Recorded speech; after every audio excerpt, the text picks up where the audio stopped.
Šodien mums ciemos svaigi krustenīti. Jā, 2 nedēļu veca pēc operācijas. Jā, mazliet tūskaina. Jā, kā redzam arī zilumu. Bet tā pārējais liekas viss tīri ok.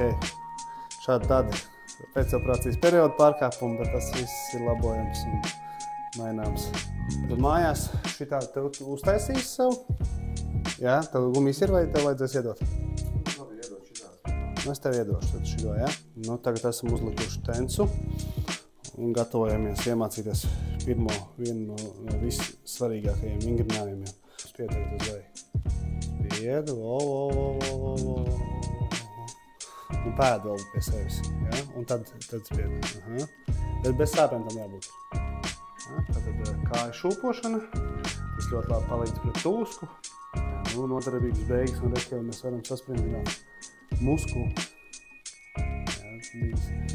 Cilvēks uztaisīja arī šim prehabu, un tam normāli sakačāja kvadricepsu, un tad tikai taisīja operāciju.